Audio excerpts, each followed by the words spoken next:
देखिए, एक तो आज के दिन को दुनिया भर में इंटरनेशनल फॉरेस्ट डे के रूप में मनाया जाता है, यानी अंतर्राष्ट्रीय वन दिवस। और वहीं दोस्तों, आज 21 मार्च को गणगौर तीज का पर्व भी है। लड़कियों और सुहागिन माताओं बहनों के लिए ये विशेष पर्व होता है। आज के दिन माँ पार्वती और भगवान शिव शंकर महादेव की पूजा का विशेष महत्व होता है। तो सभी माताओं बहनों को गणगौर पर्व की ढेर सारी हार्दिक शुभकामनाएं। देवादिदेव महादेव का आशीर्वाद हमेशा आपके जीवन पर बना रहे। इन्हीं शुभ मंगल कामनाओं के साथ आगे बढ़ते खबरों में देखिए अगला अपडेट। मुबारक हो, भारत में दिखा ईद का चांद। तो आज 21 मार्च को धूमधाम से ईद उल फितर का जश्न भी मनाया जाएगा। रमजान के मुकम्मल होने के साथ ही ईद की खुशियां भी पूरे शबाब पर पहुंच गई हैं और चांद देखने की वजह से अब आज देश भर में ईद का त्योहार मनाया जाएगा। तो ईद मनाने वाले भी सभी भाइयों बहनों को ईद की मुबारकबाद। हिंदू मुस्लिम हम सबको मिलजुल कर भाई भाई की तरह रहना चाहिए। और वहीं दोस्तों, खगोलीय घटनाओं के हिसाब से भी आज का दिन बहुत ही खास है, क्योंकि 21 मार्च और 23 सितंबर ये 2 दिन हर साल में वो दिन होते हैं जब दिन और रात बराबर होते हैं। क्योंकि सूर्य की सीधी किरणें भूमध्य रेखा पर पड़ती हैं, तो इसलिए दिन का और रात का समय एग्जैक्ट बराबर होता है। और खबर है, आज उत्तराखंड के हल्द्वानी में पहुंचेंगे देश के रक्षा मंत्री राजनाथ सिंह। उत्तराखंड के मुख्यमंत्री पुष्कर सिंह धामी भी इस कार्यक्रम में शामिल होंगे। हल्द्वानी में भव्य जनसभा का आयोजन होगा और इस जनसभा के मुख्य अतिथि होंगे रक्षा मंत्री।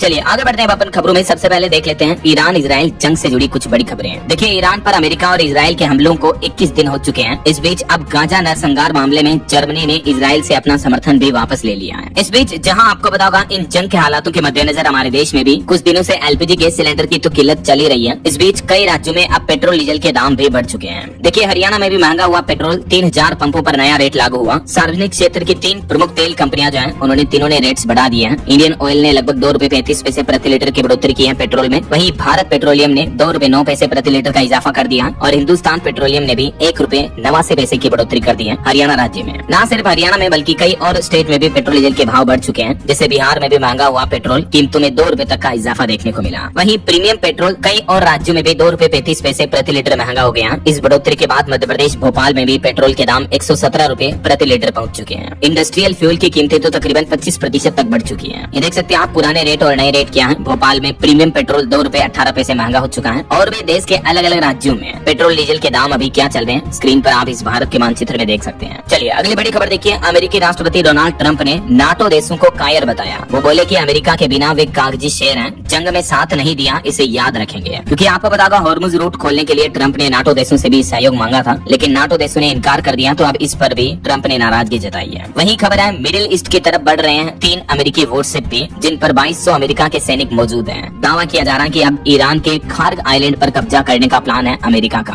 और अगर अमेरिका इस आइलैंड पर कब्जा करता है तो मिडिल ईस्ट की जंग युद्ध के हालात और ज्यादा गंभीर हो जाएंगे। और इन युद्ध की स्थितियों में एक बहादुरी भरी दास्तान देखिए आप। डर नहीं बल्कि वीरता की कहानी सुनना चाहती हूँ। और मुझ में फंसे रुड़की के एक कैप्टन की पत्नी बोली कि बच्चों की तरह वो क्रू संभाल रहे हैं, हमें उन पर गर्व है। स्ट्रेट ऑफ हॉर्मुज में मिसाइलों के खतरे के बीच फंसे कैप्टन आशीष शर्मा और उनके परिजन अभी काफी चिंता में हैं। लेकिन इन मुश्किल हालातों में भी उनकी पत्नी का हौसला वाकई में काबिले तारीफ है। और वहीं इस बीच एक बड़ी खबर तो ये आ रही है कि अमेरिका के राष्ट्रपति डोनाल्ड ट्रंप को दुनिया के कुछ पावरफुल देशों का साथ मिला। ईरान के स्ट्रेट ऑफ हॉर्मुज में महाघेराबंदी तोड़ने के लिए कुछ देश अब एकजुट हुए हैं। मीडिया रिपोर्ट्स के मुताबिक कुछ एशियाई देशों के प्रमुखों ने ट्रंप को साथ दिया है। सूत्रों के मुताबिक 6 यूरोपीय देशों के साथ साथ जापान और ब्रिटेन ने भी संकेत दिए हैं कि वे हॉर्मुज की नाकाबंदी हटाने के लिए एक विशेष सैन्य कूटनीतिक मिशन आयोजित करने की तैयारी कर रहे हैं। हालांकि फिलहाल अभी तक ये साफ नहीं है कि ये ऑपरेशन कब शुरू होगा, लेकिन इन देशों की सहमति ने ईरान पर भारी दबाव बना दिया है। जर्मनी और नीदरलैंड ने भी कुछ बड़ी शर्तें रखी हैं। और इस बीच देखिए बड़ी खबर, अमेरिका ने जारी किया ईरान के कुछ टॉप लीडर्स का पोस्टर भी है। इनको मोस्ट वांटेड बताते हुए अमेरिका ने इन पर $10 मिलियन का इनाम रखा है। अमेरिका के विदेश मंत्रालय ने ईरान के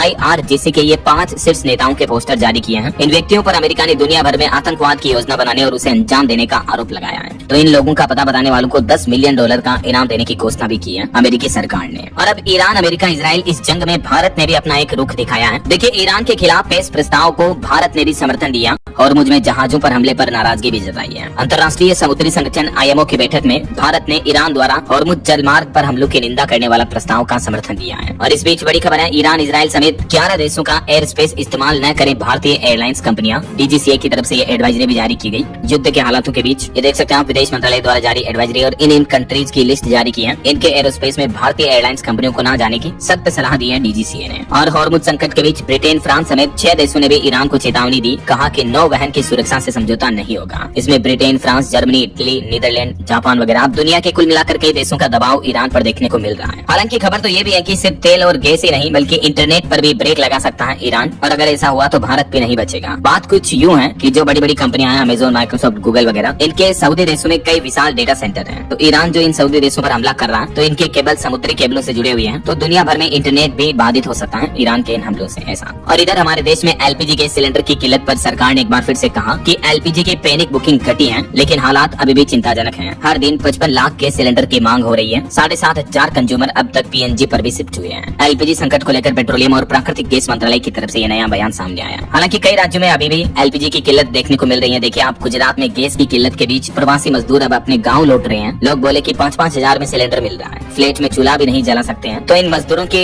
मजबूरी है कि वापस अपने गाँव जाकर ये कम से कम चूल्हे पर लकड़ी से खाना बनाकर खाना तो खा पाएंगे ऐसा। तो ये कुछ जंग के हालात चल रहे हैं। और चलिए आगे बढ़ते हैं अपन खबरों में। देखिए अगला अपडेट सोना चांदी के भाव पर खबर आ रही है। सोना 671 रुपए सस्ता होकर 1,47,000 रुपए प्रति 10 ग्राम पहुंच चुका है। चांदी में 2491 रुपए की बढ़ोतरी देखने को मिली है और अभी चांदी का भाव 2,32,000 रुपए प्रति किलो पहुंच चुका है। अलग अलग कैरेट के हिसाब से गोल्ड के प्राइस भी आप देख सकते हैं। और भारतीय रुपये में एक बार फिर से बड़ी गिरावट देखने को मिली। रुपया 93.24 के रिकॉर्ड लो पर पहुंच चुका है, यानी $1 के मुकाबले रुपये की वैल्यू इतनी हो गई है। कच्चे तेल की कीमतों में उछाल का असर दिख रहा, तो रुपये की वैल्यू गिरने से विदेशी सामान भी महंगा होगा, लेकिन एक्सपोर्टर्स को जरूर फायदा होगा। चलिए अगली बड़ी खबर देखिए। सरकार ने 300 अवैध बेटिंग वेबसाइट्स और मोबाइल ऐप को ब्लॉक किया। इनमें ऑनलाइन स्पोर्ट्स बेटिंग प्लेटफॉर्म भी शामिल हैं। अब तक 8,400 प्लेटफॉर्म बंद हो चुके हैं। इन 5 कैटेगरीज में 300 वेबसाइट्स और एप्स को ब्लॉक किया है सरकार की तरफ से। चलिए खबर है, भारत के सामने पाकिस्तान एक बार फिर से गिड़गिड़ाया। सिंधु जल संधि समझौते को लेकर यूएन में पाकिस्तान ने कहा कि प्लीज पानी दे दो, तो भारत ने लताड़ लगाई कि पहले अपनी हरकतें सुधारो। आपको पता होगा ऑपरेशन सिंदूर के बाद से ही भारत ने जब से सिंधु जल समझौता रद्द किया, पाकिस्तान में पानी की कमी से भी हाहाकार मचा हुआ है। तो पाकिस्तान बार बार भारत से अब सिंधु जल संधि बहाल करने की गुहार लगा रहा। और इस बार तो आतंकियों का आका पाकिस्तान यूएन यानी संयुक्त राष्ट्र के मंच पर भी गिड़गिड़ाया, लेकिन यहाँ भी भारत ने पाकिस्तान की अपील नहीं मानी। और बड़ी खबर आ रही है, अब ऑनलाइन खाने का ऑर्डर भी महंगा पड़ेगा। जोमेटो कंपनी ने ₹2.5 के लगभग डिलीवरी प्लेटफॉर्म फीस बढ़ा दी है, यानी जोमेटो से खाना ऑर्डर करना महंगा पड़ेगा। प्लेटफॉर्म फीस में 19% की बढ़ोतरी की एक ही बार में। अब हर ऑर्डर पर 12.5 के बजाय ₹14.90 आपको एक्स्ट्रा सर्विस चार्ज के रूप में देना पड़ेगा, प्लेटफॉर्म फीस के रूप में। वहीं सरकार ने खुद आंकड़े जारी करते हुए बताया कि 2017 से लेकर अब तक 600 से ज्यादा सफाई कर्मियों की मौत हो गई। 52 परिवारों को तो इसमें मुआवजा भी नहीं मिला। केंद्र सरकार की तरफ से ये ऑफिशियली डेटा है, देखिए जरा हालात। और चुनाव आयोग की तरफ से बड़ा निर्देश जारी किया गया कि चुनाव इलेक्शन से जुड़े विज्ञापनों के लिए अब राजनीतिक पार्टियों को सर्टिफिकेट लेना जरूरी होगा। चुनाव आयोग ने निर्देश दिया और कहा कि बिना इजाजत के इलेक्ट्रॉनिक या सोशल मीडिया पर भी एड जारी नहीं होंगे, बल्कि अब इलेक्शन के लिए एड कैंपेन रन करने के लिए ये परमिशन की प्रक्रिया पूरी करनी होगी सभी पॉलिटिकल पार्टियों को ऐसा। और सुप्रीम कोर्ट का एक बड़ा फैसला देखिए। सुप्रीम कोर्ट ने कहा कि पत्नी कोई नौकरानी नहीं है बल्कि लाइफ पार्टनर है। एक तलाक के मामले पर सुनवाई करते हुए सुप्रीम कोर्ट ने कहा कि खाना न बनाना किसी तरह की क्रूरता नहीं है, बल्कि घरेलू काम पति की भी जिम्मेदारी है। आप नौकरानी से शादी नहीं कर रहे बल्कि जीवन साथी से कर रहे हैं। एक्चुअली मामला ये था कि सुप्रीम कोर्ट में एक पति ने तलाक की अर्जी लगाई सिर्फ इस मुद्दे को लेकर कि पत्नी ने समय पर खाना नहीं बनाया या कभी कभी खाना नहीं बनाती है। तो सुप्रीम कोर्ट ने कहा कि केवल इस आधार पर क्रूरता नहीं माना जा सकता है और तलाक की इजाजत नहीं दी जा सकती है ऐसा। तो देश भर की पत्नियों माताओं बहनों के हक में देश के सर्वोच्च न्यायालय सुप्रीम कोर्ट का ये बड़ा फैसला है। चलिए खबर आ रही दोस्तों, लीपो लेक दर्रे से 6 साल बाद फिर शुरू होगा भारत चीन के बीच ट्रेड। 2019 में जब गलवान झड़प हुई थी उसके बाद से इस रूट से ट्रेड यानी व्यापार बंद था। अक्सर जून सितंबर के महीनों के बीच यहाँ से ट्रेडिंग होती है। तो अब भारत चीन के बीच उत्तराखंड के पिथौरागढ़ जिले के इस दर्रे से वापस ट्रेड शुरू होने जा रहा है। वहीं खबर है, दिल्ली में पानी और सीवरेज कनेक्शन शुल्क पर अब भारी छूट मिलेगी। अब केवल 25% IFC पर आपको NOC मिल जाएगा। दिल्ली जल बोर्ड की तरफ से ये राहत दी गई है।